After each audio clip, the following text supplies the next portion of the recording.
Hi dear doctors, welcome to 𝗲𝗵𝗵, our pediatric class. The today's topic of discussion is going to be Reye's syndrome.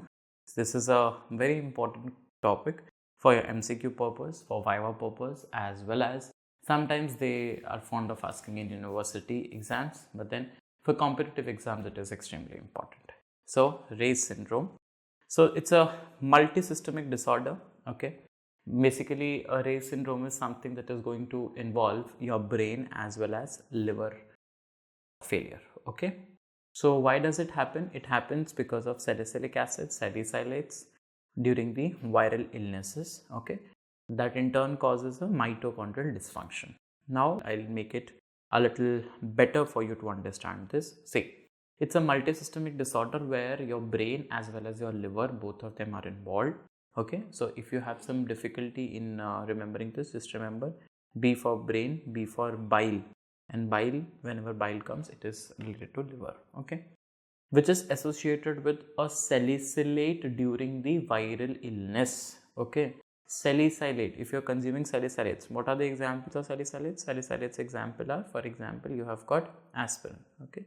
So salicylate and these things are going to come during what? During the viral illnesses, Actually, the problem is with mitochondria. So that leads to what? That leads to mitochondrial dysfunction. Clear? Three things are there. One, that is a brain and liver is involved. Second, it is associated with salicylate use or abuse during viral illness. And third is going to be the mitochondrial dysfunction.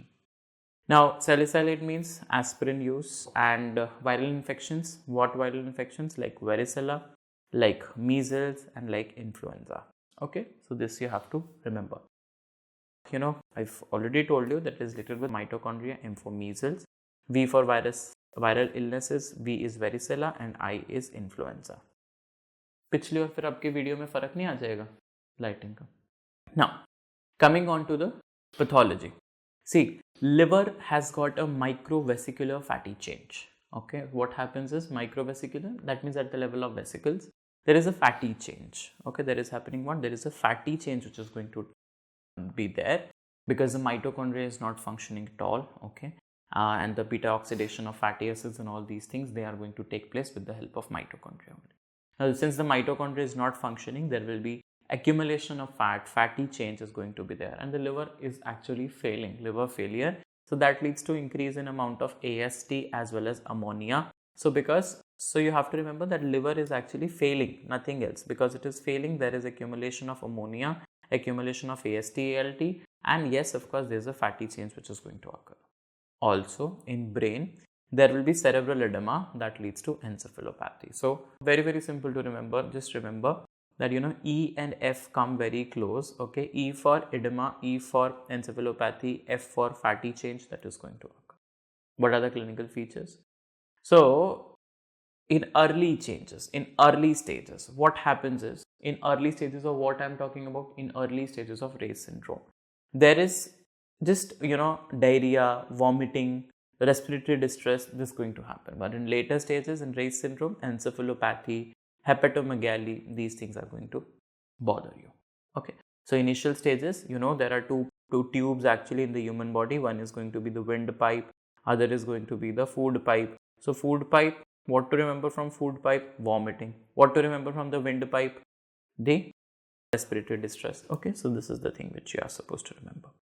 Now the CDC has given its own diagnostic criteria, and they say that if in the cerebrospinal fluid you check and detect less than 8 leukocytes per mm³, this is to rule out the infections. That means there is no infection which is occurring, which is causing encephalopathy. So if not infection, then there is something that is called as Reye's syndrome. So in order to rule out that infection, you have to check for the CSF. That is, if less than 8 leukocytes per mm³ are involved, that means it is nothing but the Reye's syndrome which is going to be there.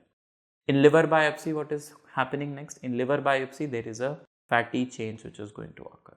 In liver biopsy, there is a fatty change which is going to occur, and remember that AST, ALT and ammonia are going to rise more than 3 times. So laboratory findings, as it is very much evident, AST, ALT, bilirubin is increased because of liver failure. Ammonia is also going to increase because of liver failure.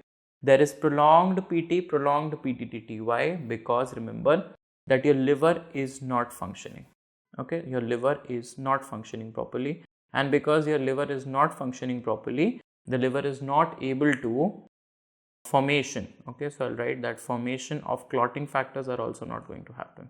Okay, so formation of clotting factors are also not going to happen, and because they are not happening, the PT and PTT is prolonged. Okay, of course liver is not functional, so hypoglycemia is also going to be there, and of course there will be no WBCs because there is no infection. So what is the treatment? The treatment is of course supportive because there is less glucose. So you will give glucose from outside, correction of coagulopathy, IV fluids. If cerebral edema is there, you have to give mannitol. Okay, so please remember this. This is your pharmacology question, but still I'll mention here. See, in case of pulmonary edema, please understand, in case of pulmonary edema, mannitol is something which is not given, whereas you can give it in what? You can give it in the cerebral edema. In cerebral edema, you can give mannitol. Okay, so CM is good thing, PM is not a good thing. Okay, this is how you have to remember.